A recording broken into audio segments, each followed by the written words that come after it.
What if I told you that a small group of guys, parachuted in from the sky, armed with almost nothing, pulled off one of the most audacious hits in military history? No army, no tanks, just guts, a busted machine gun, and a single grenade. This is the story of Operation Anthropoid, and I promise you, it sounds like it was written by a Hollywood screenwriter. But every single detail is real. To understand why this mission existed, we need to talk about the target, Reinhard Heydrich. Officially, his title was Deputy Reich Protector of Bohemia and Moravia, which is basically a fancy way of saying the man in charge of crushing Czechoslovakia under occupation. He was so feared that even his own colleagues called him the Blonde Beast. And, I'm not making this up, the man with the iron heart. This is a guy who made other very scary people nervous. By 1941, Heydrich was running the occupied Czech lands with an iron fist, and resistance was being stamped out fast. The Czech government in exile, operating out of London, decided something had to be done. Something dramatic.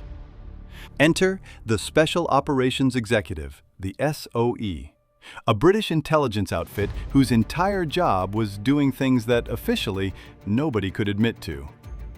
The Czech government in exile partnered with the SOE to train two extraordinary soldiers, Jan Kubiš, a Czech national, and Jozef Gabčík, a Slovak soldier. These two were not your average recruits. They had already escaped the fall of Czechoslovakia, fought in France, evacuated to Britain, and signed up for more. Voluntarily. The mission brief? Simple on paper, terrifying in practice.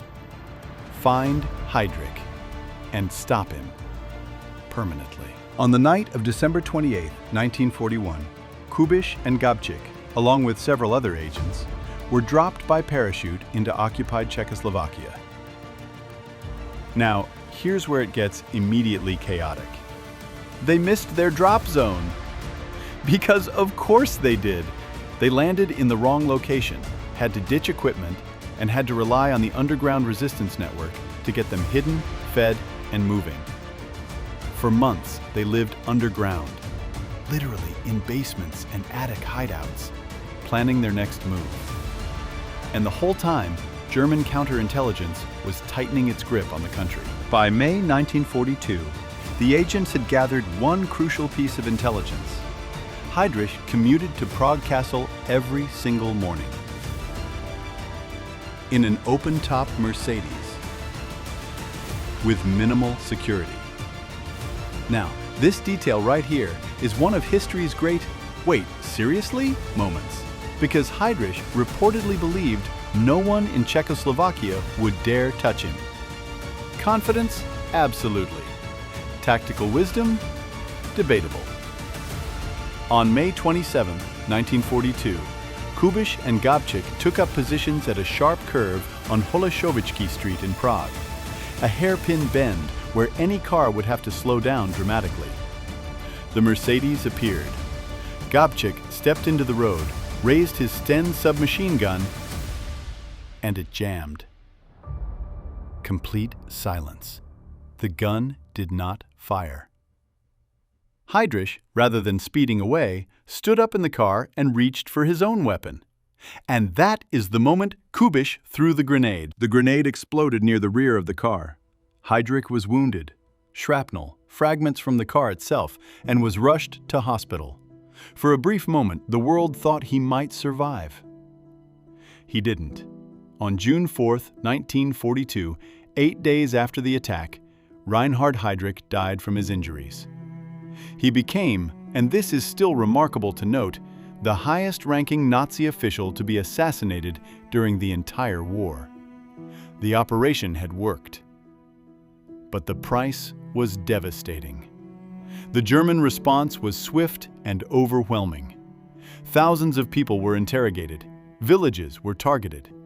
The agents themselves were eventually traced to their hiding place, the Cathedral of St. Cyril and Methodius in Prague, after a tip from within their own network.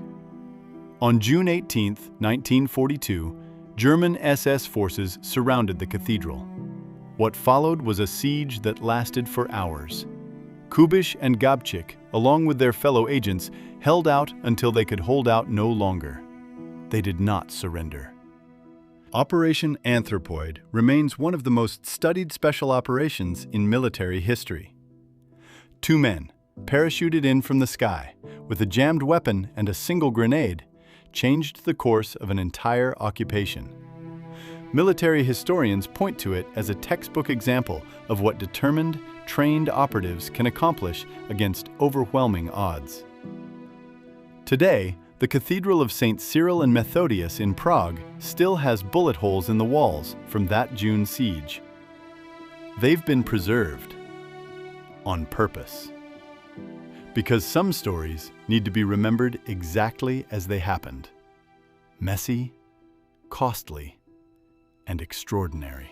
If you made it this far, you already know you're the kind of person who loves the real stories, not the cleaned up version, the actual one. Subscribe if you want more, because next time, we're going somewhere equally wild. And if you think Operation Anthropoid sounds insane, just wait. Drop a comment. What part of this story hit you hardest? Was it the jammed gun? The open-top car? Or the fact that Heydrich just stood up and tried to fight back? Let me know, and I'll see you in the next one.